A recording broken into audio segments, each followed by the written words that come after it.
Halo semuanya, jadi di video kali ini kita bakalan bahas update terbaru dari saham Sido dan apakah saham Sido ini masih bagus buat buy, buat tujuan investasi jangka panjang. Sebelum kita mulai, jangan lupa subscribe dan klik lonceng notifikasi supaya kalian terus up to date sama channel ini. Oke, yuk langsung aja kita mulai.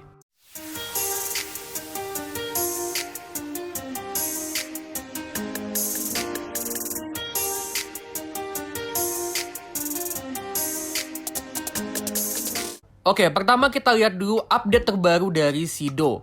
Jadi Sido ini di tahun 2022 ngalami penurunan revenue sama net profitnya dibanding tahun 2021.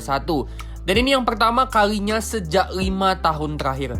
Nah, kalau kita bedah tiap segmen produknya Sido, untuk segmen jamu herbal ini turun 2% year on year revenue-nya. Segmen makanan dan minuman turunnya yang paling gede 8% year on year. Terus segmen farmasi ini bisa tumbuh 4% year on year. Cuma karena sumbangan revenue-nya kecil banget, pertumbuhan di segmen farmasi ini nggak bisa banyak bantu pertumbuhan revenue-nya Sido. Kenapa revenue-nya bisa turun? Itu salah satunya karena efek dari inflasi yang ngebuat demand atau permintaan untuk produknya Sido ini jadi menurun. Lebih detailnya gue udah pernah bahas di video ini. Jadi ini video gue ngebahas saham Sido di kuartal kedua tahun lalu. Linknya gue taruh di kanan atas layar. Tapi walaupun labanya turun, secara profitability Sido ini masih bagus banget dengan return on equity-nya yang masih bisa sampai 30% sama net profit margin-nya yang sampai 28%. Jadi sampai tahun 2022, Sido ini masih jadi company yang profitable dan efisien juga. Kemampuan bayar utangnya Sido juga masih bagus banget dengan current ratio-nya yang masih bisa sampai 400% sama total semua utangnya atau liabilities-nya yang cuma 16% dari total equity-nya Sido. Jadi Sido ini emang punya utang yang kecil banget. Dan kalau kita lihat di balance sheet-nya Sido tahun 2022, total uang cash yang mereka pegang doang itu udah lebih dari cukup buat bayar semua utangnya, baik yang ada bunganya ataupun yang nggak ada bunganya.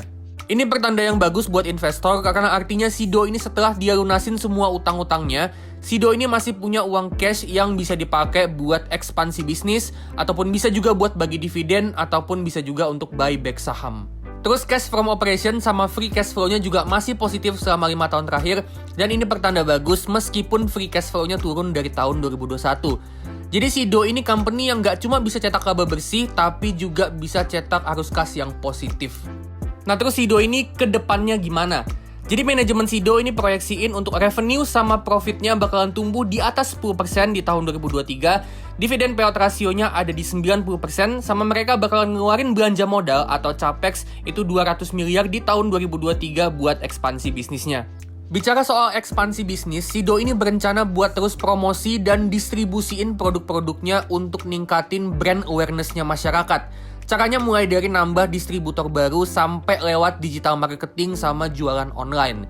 Terus selain itu mereka juga berencana mau terus ekspansi untuk ekspor produk mereka ke berbagai negara. Jadi overall Sido ini masih dalam kondisi fundamental yang bagus banget dan masih punya potensi growth untuk kedepannya. Dengan Sido ini yang punya fundamental yang bagus banget, tetap aja bukan berarti kita langsung hajar kanan. Kita juga mesti hitung dulu berapa harga wajarnya Sido. Nah buat tahu harga wajarnya, kita bakal hitung berdasarkan berapa dividen sama capital gain yang bakalan kita dapat di masa depan dari saham Sido, atau namanya metode discounted dividend model. Nah kita bakal pakai time frame 10 tahun dengan anggapan kita mau invest di saham Sido itu buat 10 tahun ke depan. Nah step pertama kita perlu tentuin berapa growth dari EPS-nya Sido buat ke depannya. Kita nggak tahu growth ke depannya berapa, jadi kita perlu buat asumsi. Nah sebagai gambaran, labanya Sido beberapa tahun terakhir itu growth rata-ratanya ada di 15% per tahun. Tapi dengan labanya turun tahun ini, bisa jadi itu tanda-tanda kalau growth-nya Sido ke depannya bakalan melambat. Nah karena kita kan nggak tahu ya ke depannya bakal kayak gimana, kita perlu bikin asumsi yang lebih konservatif. Manajemen proyeksiin growth-nya di sekitaran 10% untuk tahun ini. Nah kalau perkiraan gua, growth di sekitaran 5-10% per tahun ini growth yang realistis buat Sido ke depannya. So, kita pakai aja 5% untuk low case, 7,5% untuk middle case, sama 10% untuk high case. Step kedua, kita buat asumsi price to earning di tahun ke-10 nanti. Price to earning atau PE secara jangka panjang itu tergantung dari growth sama economic mode-nya perusahaan. Sido punya mode yang kuat banget sebagai pemain utama industri jamu herbal, tapi dengan growth-nya yang udah mulai nunjukin tanda-tanda perlambatan, perkiraan gua PE-nya ke depannya nggak akan setinggi PE-nya yang sekarang yang ada di 23 kali. Kalau perkiraan gue, Sido kedepannya bakalan ada di price to earning di sekitaran 15-20 kali. Jadi kita bikin aja asumsi 15, 17,5 sama 20 kali untuk low, middle, sama high case. Step ketiga, tentuin dividen payout ratio buat kedepannya. Manajemen proyeksiin kalau dividen payout rasionya ada di 90%. Dan emang beberapa tahun terakhir Sido ini bagi dividen dengan dividen payout ratio itu minimal 90%. Jadi kita pakai aja 90% dividen payout ratio. Step terakhir untuk return on investment atau ROI, kita mau dapat return 13% dari saham Sido supaya kita bisa ngalahin return dari IHSG. Oke, kita udah buat asumsinya, sekarang kita lihat. Sido per video ini dibuat ada di harga 865. Dan harga wajarnya untuk skenario low case itu ada di 494, middle case di 649, dan high case ada di 825. Jadi kalau kedepannya growth dari EPS-nya Sido ada di range sekitaran 5-10%-an per tahun, berarti saham Sido di harga sekarang ini udah kemahalan dan udah nggak bagus buat investasi jangka panjang. Kalau mau beli buat investasi jangka panjang, menurut gue bagusnya tunggu sampai Sido ini turun ke harga wajar di middle case ya, di sekitaran 650-an, atau ya maksimal di 700. Kalau emang nggak dikasih ke 600-700-an, ya mendingan nggak usah dibeli. Tapi kalau ternyata growth dari EPS-nya Sido bisa di atas 10% ke depannya, kalau menurut gua di harga sekarang ini masih lumayan bagus buat dibeli untuk tujuan investasi jangka panjang. Dan buat kalian yang udah punya saham Sido di harga 600-an, menurut gua ada baiknya kalian hold terus untuk 5-10 tahun ke depan.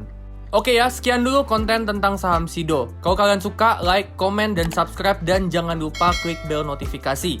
Kalau kalian punya opini lain tentang saham Sido, boleh banget share di kolom komentar. Disclaimer ya, ini bukan perintah untuk jual atau beli saham, tapi cuma analisa sama perkiraan aja.